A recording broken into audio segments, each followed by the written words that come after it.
అదే కోస్తారు అని అంటారు. మరి జగన్మోహన్ రెడ్డి గారు హత్య రాజకీయాలు చేశారు, గొడ్డలి రాజకీయాలు చేశారు, హత్య చేయించిన వాళ్ళతో భుజాలు రాసుకొని తిరిగారు, సొంత చెల్లెళ్ళకే వెన్నుపోటు పొడిచారు, 5 కోట్ల మంది ఆంధ్ర రాష్ట్ర ప్రజలకు బీజేపీ పార్టీకి ప్రత్యేక హోదాను తాకట్టు పెట్టారు.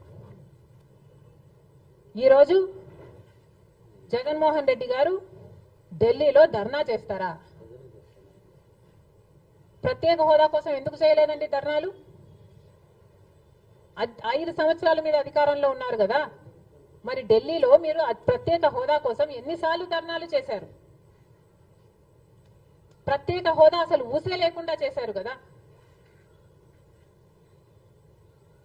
ప్రత్యేక హోదా గురించి మీరు ఏ రోజు పట్టించుకోలేదు, పోలవరం గురించి మీరు ఏ రోజు పట్టించుకోలేదు, రాజధాని గురించి అని చెప్పి 3 రాజధానులను కన్ఫ్యూజ్ చేశారు.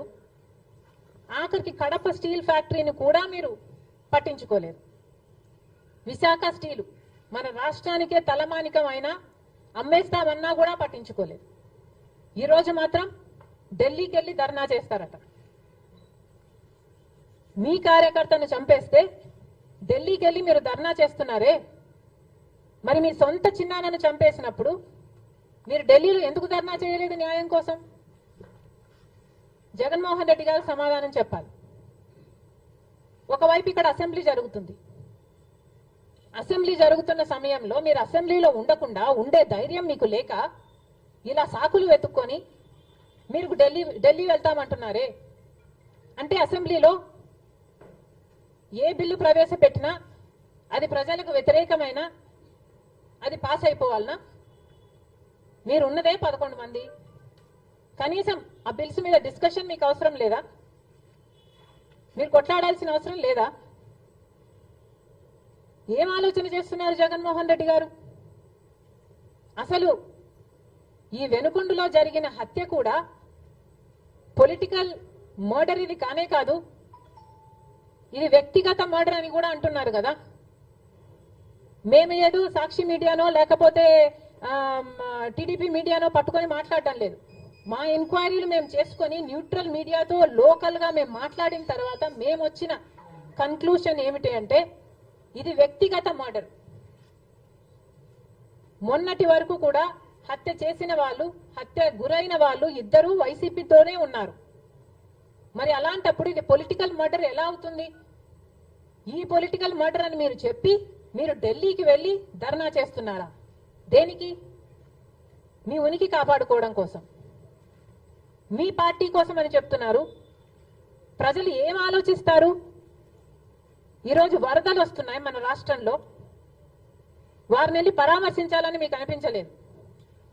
కానీ వ్యక్తిగత మర్డర్లో మీ పార్టీకి సంబంధించిన 2 కొట్టుకొని చచ్చిపోతే ఈరోజు మీరు ఢిల్లీకి వెళ్ళి ధర్నా చేస్తారా? ప్రజల కోసం మీరు ఎందుకు నిలబడలేదు?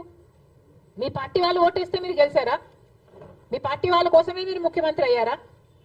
5 సంవత్సరాలుగా మీరు ప్రజల కోసం పనిచేయలేదు, కానీ ఈ రోజు ఢిల్లీకి వెళ్ళి ధర్నా చేస్తారట. సిగ్గుండాలి కదా. కానీ ఈ విషయంలో పోలీసులను కూడా అడుగుతున్నాం. నడి రోడ్డు మీద ఇలా హత్యలు చేసుకుంటుంటే పోలీసులు ఏం చేస్తున్నారు? ఆంధ్ర రాష్ట్ర పోలీసులుగా మీ బాధ్యత కాదా లా అండ్ ఆర్డర్ మెయింటైన్ చేయడం? ముఖ్యమంత్రి గారు, డిప్యూటీ ముఖ్యమంత్రి గారు చంద్రబాబు గారు, పవన్ కళ్యాణ్ గారిని కూడా ప్రశ్నిస్తున్నాం. మీ హయాంలో నడి రోడ్డు మీద ఇలా మర్డర్లు జరిగితే మీరు బాధ్యులు కారా? మీకు ఆపాల్సిన బాధ్యత లేదా? లా అండ్ ఆర్డర్ ఉన్నట్టా చచ్చిపోయినట్టా మన రాష్ట్రంలో? మళ్ళీ చెప్తున్నాం, మీరు జోక్యం చేసుకోండి, ఇలాంటివి కాకుండా చూసుకోండి. పోలీసులు కూడా అప్రమత్తంగా ఉండాలి. ఈ లా అండ్ ఆర్డర్ సిచ్యువేషన్ ని కంట్రోల్ చేయాల్సిన బాధ్యత పోలీసులకు ఉంది, ముఖ్యమంత్రికి ఉంది, డిప్యూటీ చీఫ్ మినిస్టర్కి ఉంది. దయచేసి మళ్ళీ ఇలాంటివి జరగకుండా చూడండి.